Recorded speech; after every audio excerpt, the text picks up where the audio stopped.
All right, guys, here we go. You guys have been asking for it. I've kind of teased it. I gave you guys a little bit of backside information in regards to this. You know how happy I was that this got re-released. But let's go ahead and talk about bottom line. Is this worth your hard-earned dollars? Stay tuned and let's check it out. What is going on, everybody? Welcome back to Phones and Drones.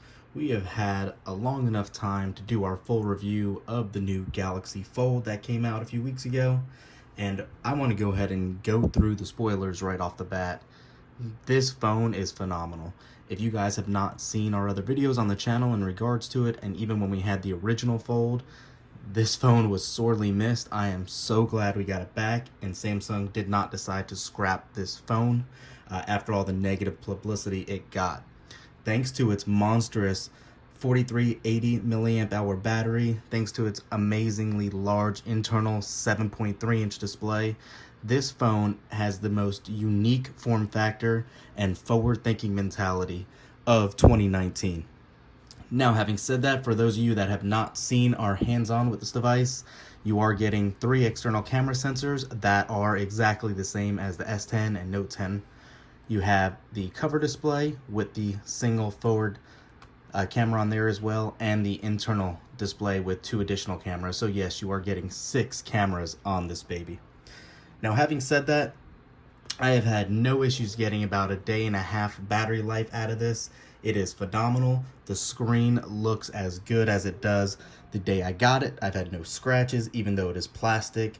The only thing I will call attention to is it has rained a couple of days here in Jacksonville, and I did not want to pull this baby out of my pocket at all for risk of, damaging the device.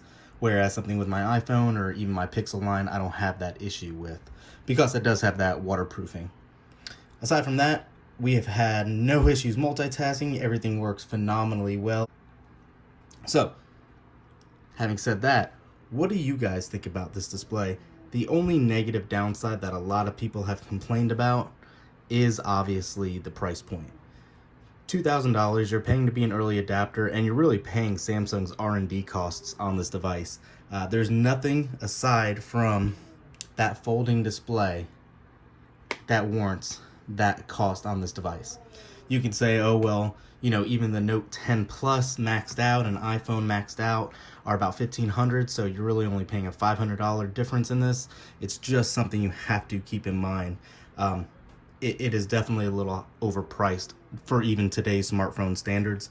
Again, it's a piece of tech, and who knows, Samsung will probably come out with the new one next year, or even in 2022. Who knows, but this is the future of mobile tech right here, so I would definitely assume this to just be the starting point of these devices. Aside from that, Samsung even scrapped the additional 2 color options that were supposed to come out. I think it was like a Martian green and Astro blue. I originally pre-ordered that Astro blue. I am disappointed that we did not get that, unfortunately. Aside from that, this phone is still slowly but surely being released around the world. It's not even available everywhere yet in every country. The design and durability is kind of what I was touching on earlier. The design I love. This phone, even a lot of people criticize this mini cover display at 4.6 inches, but I've had no issues with it at all.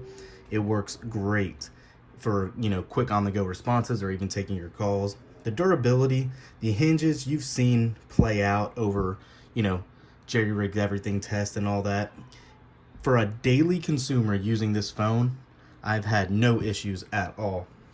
I'm not worried about the durability. There is that nice satisfying snap when you close it. Those magnets on the internal displays that are grasping it are phenomenal, guys. That is not something to worry about at all.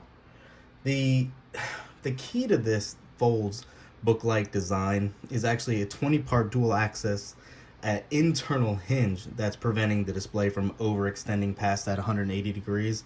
So that's what really is the technology behind this. Hopefully soon, plastic, unfortunately, is the only bendable material. Glass cannot bend yet. But hopefully, I've heard Cornering has kind of come out with a newer glass that is bendable. So maybe in the second generation, we will have a glass cover instead of this plastic with that crease. Everyone's criticizing the crease. You can see it easily there. However, yes, you can run your finger over it, but it does not affect day-to-day operations. you can see just how easy it looks. Let me close all this for you. You can see just how good it looks, and only in the right light you can see that crease right there. One other thing I want to touch on as well is the video quality as well as the audio quality on this. So let's go ahead and just open it up and find a copyright-free song on YouTube. And thanks to the 2 speaker grills we have on the top and bottom, we'll turn this up and you can see just how well it sounds.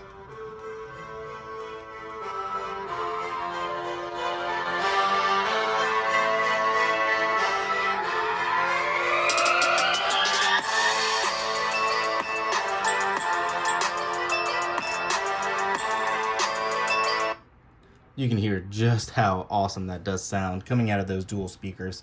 Let's go ahead and look at one other thing really quick as well.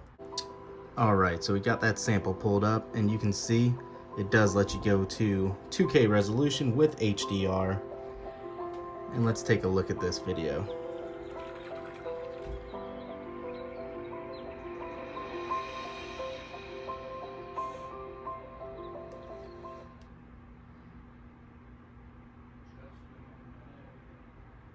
Definitely sharp, looks great.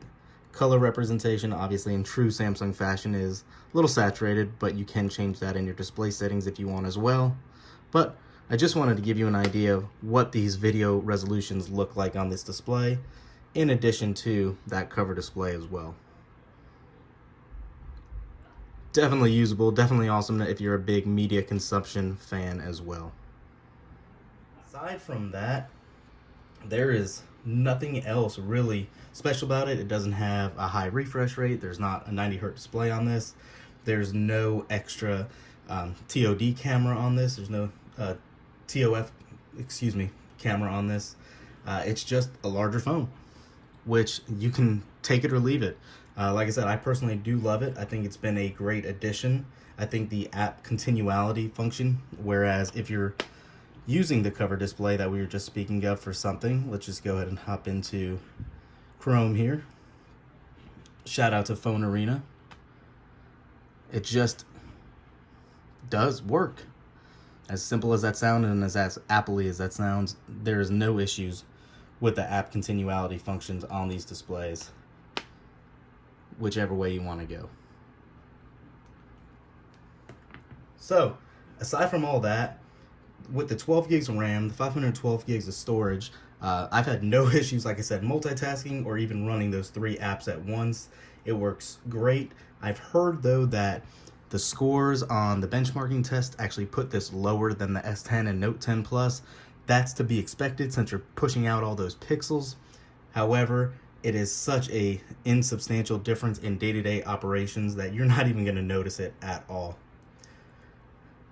That is really all I got for you guys today. I want to keep this video short and just give you my final thoughts on this device. Do I recommend buying it? Yes, if you have the money sitting around, or yes, if you want to go ahead and get a new upgraded phone.